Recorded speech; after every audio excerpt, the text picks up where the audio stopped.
So I'd like to introduce a project that I've been working on for a while. Some of you may have seen my previous videos where I was working on an auto dialer for a safe. But since I'm not a developer by trade or training, and my programming skills are pretty much self-taught, the auto dialer project started to get a bit out of hand. There was feature creep. I've been adding more and more features and not planned the code structure properly for a project that became as complex as it did.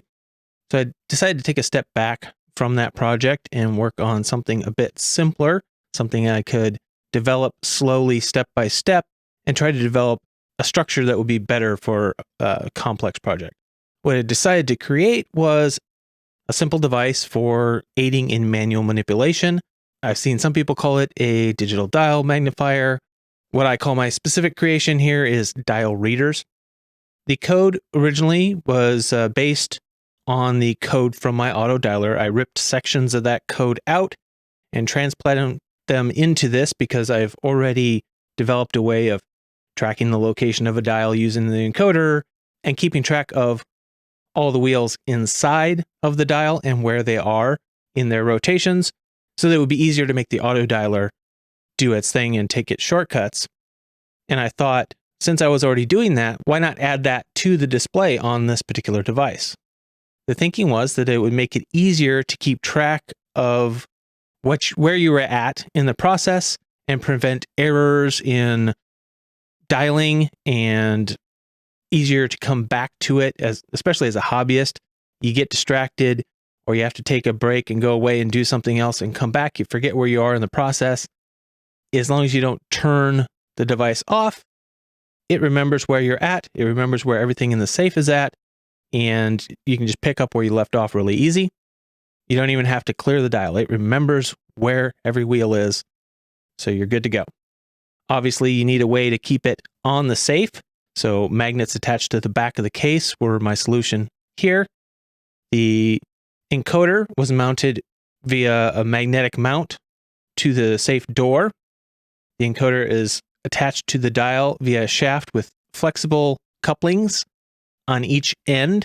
This allows for slight misalignments and any dial wobble in the safe to not cause any binding when you're manipulating, which can be a problem if there's not enough flexibility in the shaft. I found if your dial has a little bit of wobble, like actually my Sparrow's Vault dial does, it can cause binding if you don't allow for enough flexibility in your coupling mechanism. So that was engineered into this coupling setup. I tried several different couplers, and this setup seemed to be the most reliable.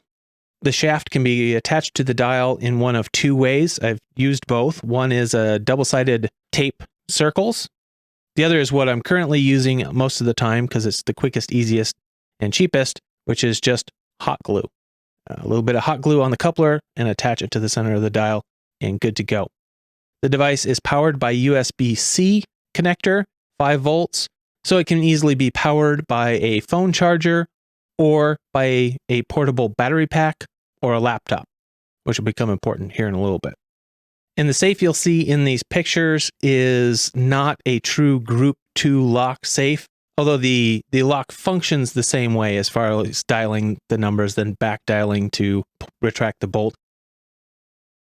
It's not as precise, but it made for a good portable test safe.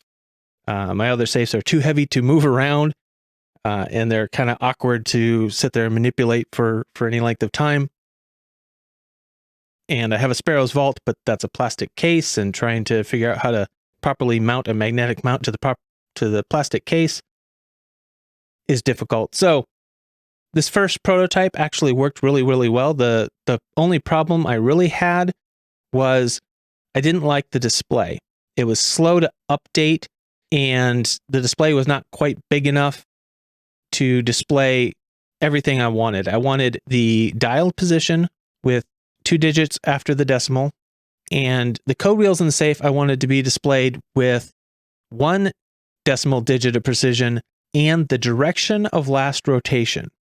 So with an L for the left, an R for a right. And unfortunately, the display did not fit all that onto one line. So I was only able to do that for 2 of the wheels. Yeah, you should be able to see that in the picture on your screen at the moment. So I had some more searching to do, looking for different display options. While shopping for a different display option, I stumbled across a tiny microcontroller board with a 0.42-inch display that ran the same microcontroller, the RP2040, that I was using for my project. And that got me to thinking, could I make a very small, compact, simplified version that would be inexpensive and easy for other people to build? So I started experimenting with this little board and working on this smaller version. The board did have one particular problem with working with these encoders, in that it doesn't directly pass through the 5 volts from the USB-C to the 5-volt pin on the board. So therefore it was only putting out like 4.8 volts. So it was not properly powering most of the encoders that I would plug into it. Some would work and some wouldn't. So while the board could be modified to output the full 5 volts from the USB-C connector, it was actually much easier. I decided to modify the encoder to just bypass that 5-volt regulator. And in doing so, it worked with all of the encoders that I tried it on. And with that modification, I also was able to discover that most of these encoders will work with 3.3 volts. With that modification, this became, to me, a feasible project.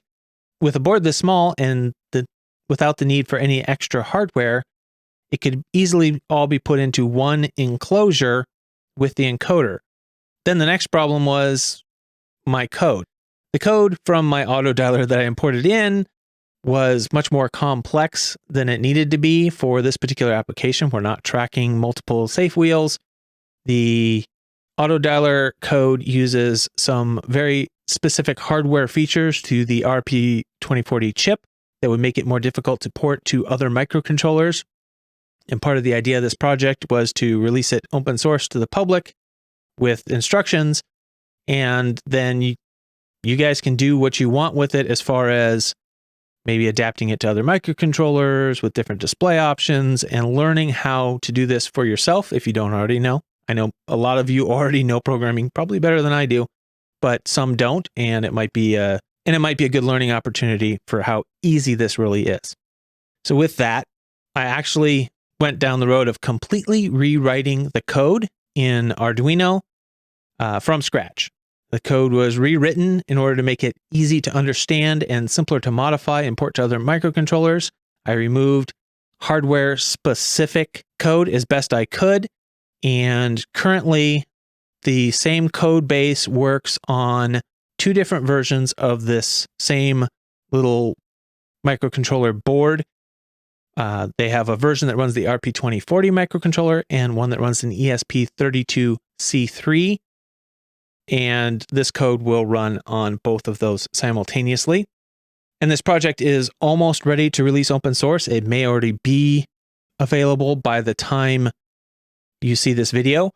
And the idea is to include bill of materials with links so you can go find the actual parts used and order them directly, and instructions on how to make the modification to the encoder, assemble things, STL files for 3D printing the case, and a little simple jig to help you center the encoder on different size dials.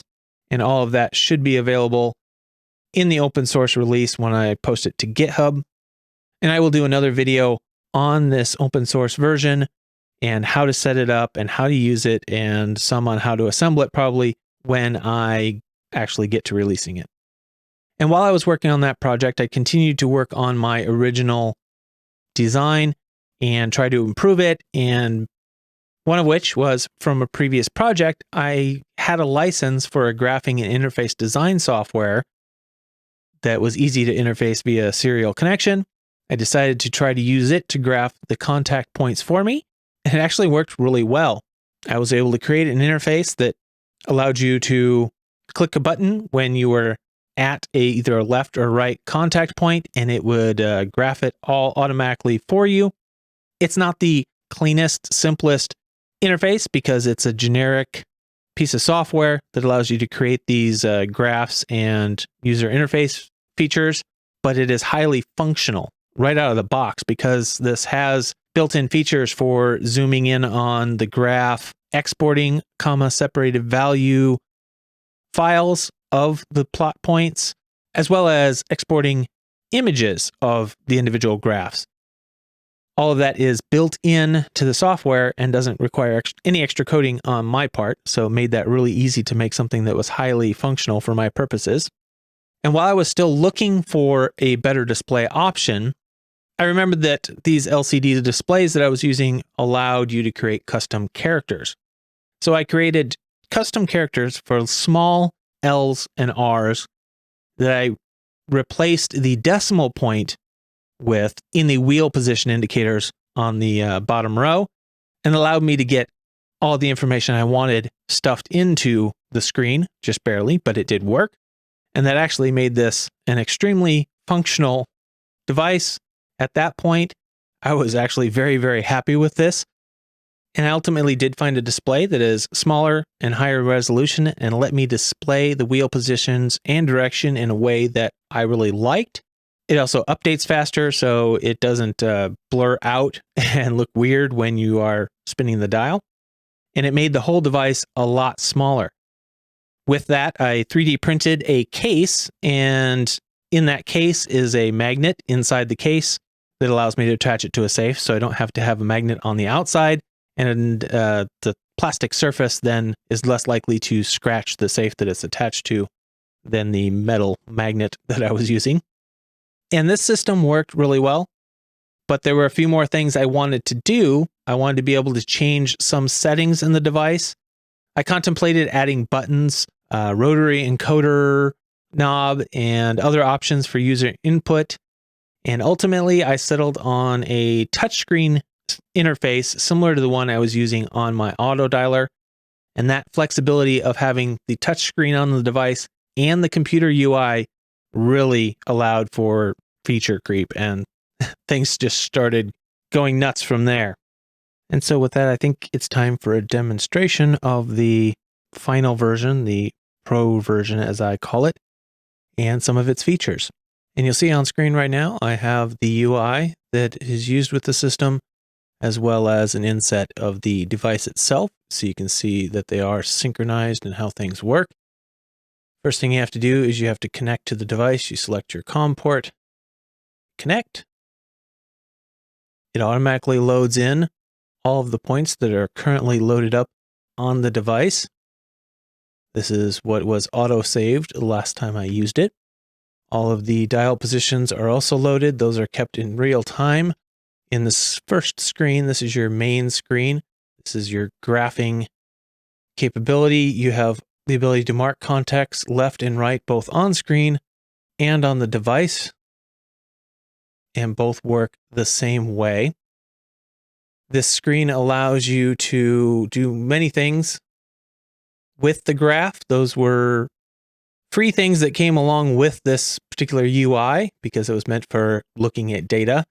And some of the things that are useful here, not every tool on this toolbar is useful for this particular application, but there are several that are, some of which I find useful. We have the ability to copy data to the clipboard and copy the chart image to a clipboard.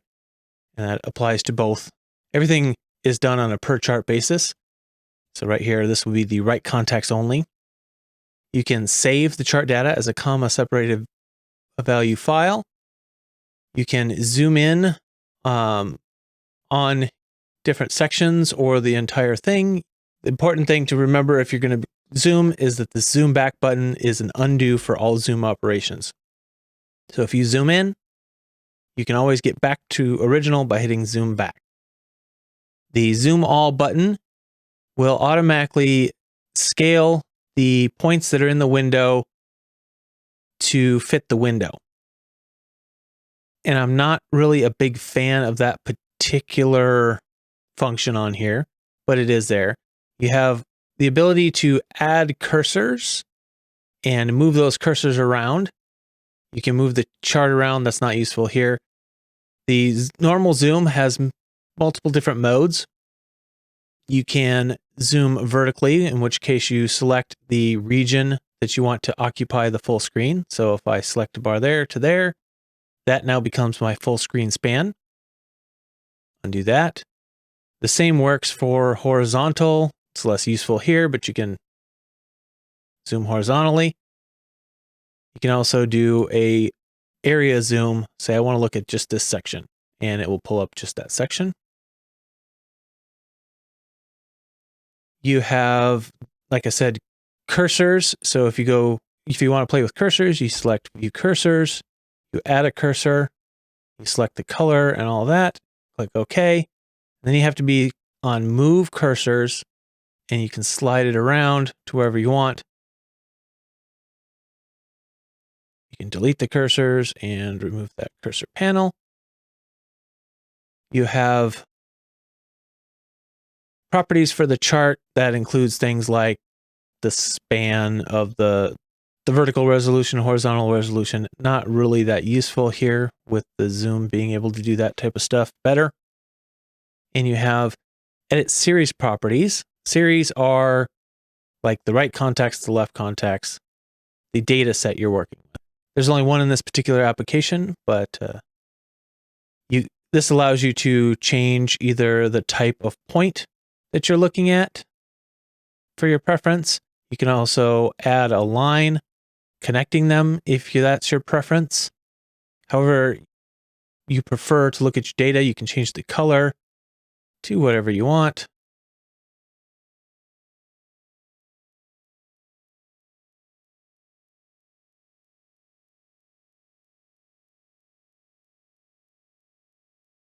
Just like that. And remove the line. Okay. Other important features. We have the dial position here. We have each of the wheel positions and their last position of rotation, which are kept in sync with the actual device down here. So you can see they are all updating at the same time.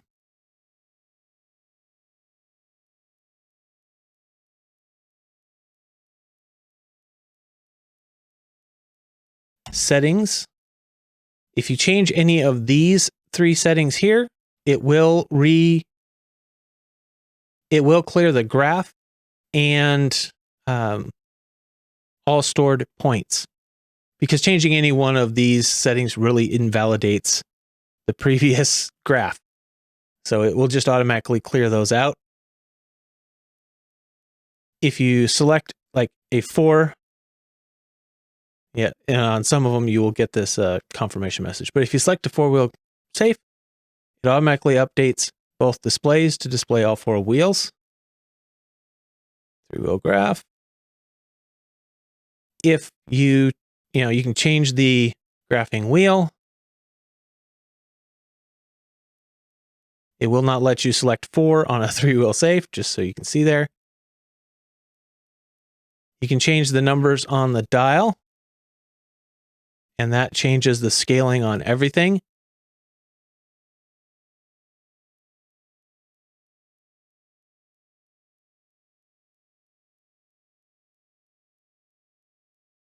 And that can go from arbitrary numbers I picked, 25 to 200.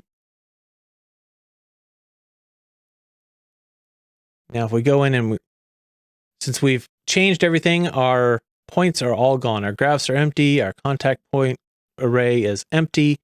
We can fix that by reloading a file.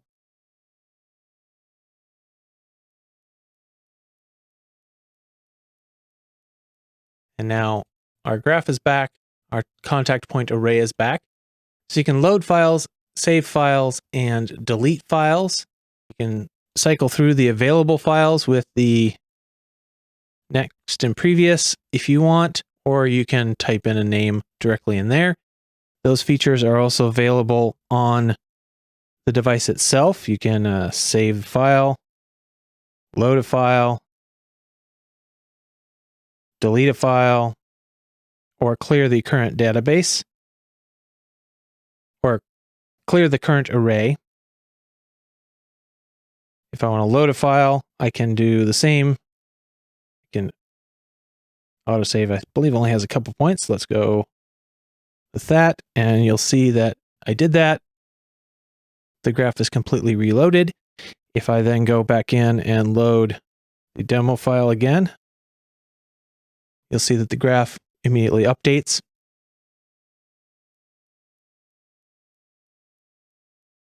The contact points tab on the UI and this points page accessed from this button on the main page is the same functionality. The only difference is that this one shows you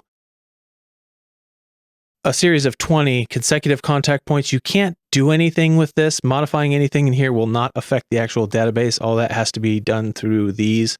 That is a limitation that I've come across on this particular software.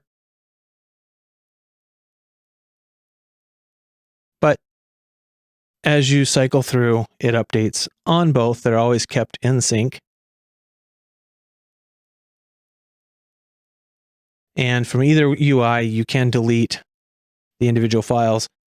On the computer UI, you can delete all the files from there. On the device itself, you have to go to the Files menu to clear all current points. So if you hit Clear All Current, yes, clears everything out.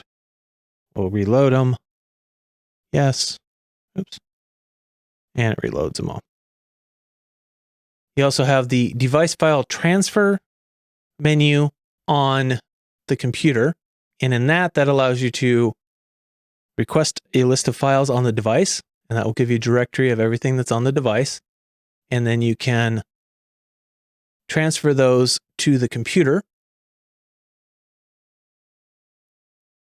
And then it should show up here in a second. Double click that. And here's what the save files look like. They are human readable. So you have the settings is saved for every group. You have the number of wheels, the wheel that was being tracked, and the numbers on the dial. And then you have the wheel position and right contacts in an array here, comma separated. -1 is the signal that it's the end of that particular array. And then wheel position and left contacts laid out in exactly the same format.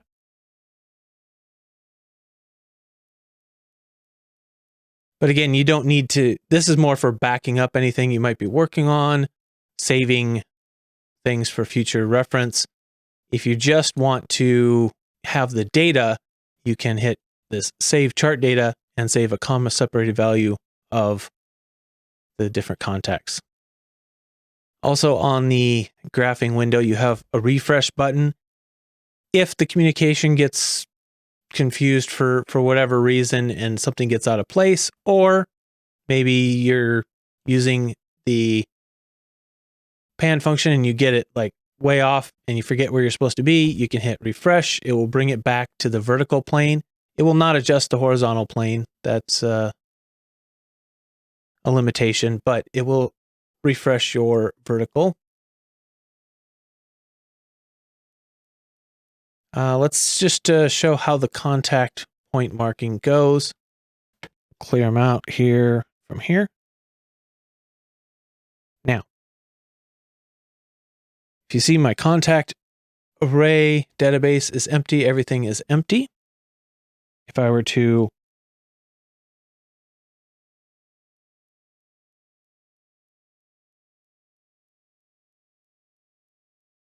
I should do that.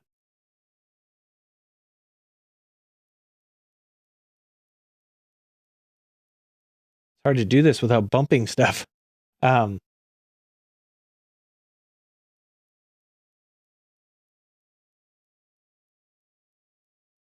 if I find my contact point, I can mark it via here.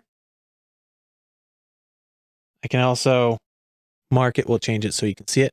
I can mark it via here. It will automatically re-update that particular point if you haven't moved away from the location. It will just re-update it. So that way, if you're like, oh, that actually was wrong, let me do that.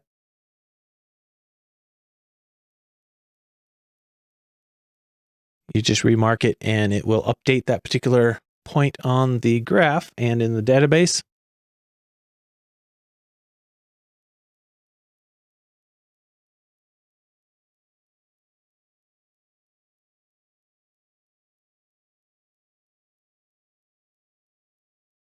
And you mark left points the exact same way. All right, now that I've created those points, the autosave file will have been updated with those points. So here's my points. There's only one each, left and right.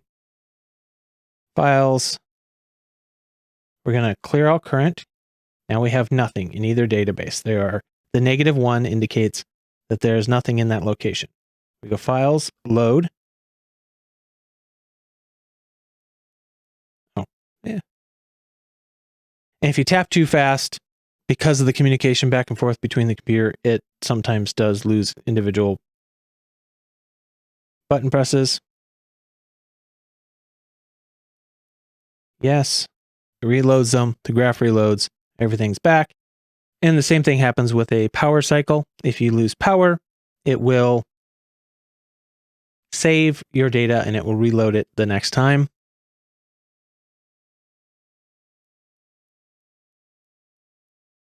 Oh, also, if I change settings on everything here, you'll see that because those settings are saved in the autosave file, when you load saved file, it reloads everything. So you're back to the state you were in before. So if you save a particular safe you're working on, it will automatically load that, everything that was there back in. They'll be back in the state except for the 0, which can change every time you go on. And that is the one area where you can create an error in your graph. If you are in the process of dialing a safe and for whatever reason you turn the power off to the device, you will have to re-zero it. And that you have to be very precise on because it will cause a step in your graph if you get it wrong. But I figure that's a small price to pay. At least you have the data there lining up so that you get to the 0 right is better than having to redo everything, in my opinion. So there you have it. Those are what I call my dial reader series. This is the Dial Reader Pro. This is the Dial Reader and the Dial Reader Mini. And we have a Dial Reader open source version. They all include the same basic functionality. The only difference is the minis will not show you the individual wheel locations, and the code is actually different between this one and this one, because this one is running the same code as this, but just doesn't display the other stuff. This one is running the open source code, which reads the encoder in a different way. It will keep up with you no matter how fast you spin the dial. You can't outspin it by hand on a safe dial. You might be able to outspin it with a machine, but you won't outspin it by hand. The encoders, the microcontrollers in these are very, very fast. The Raspberry Pi Pico RP2040 chip runs at 133 megahertz in this one. This one is running the ESP32C3 at, I believe, that's around 200 megahertz. I forget the exact speed, but very, very fast. I hope you enjoyed the demonstration, and if you have any other questions or comments, please leave them in the comments below this video. Thank you for your time and watching if you made it this far, and have a great day.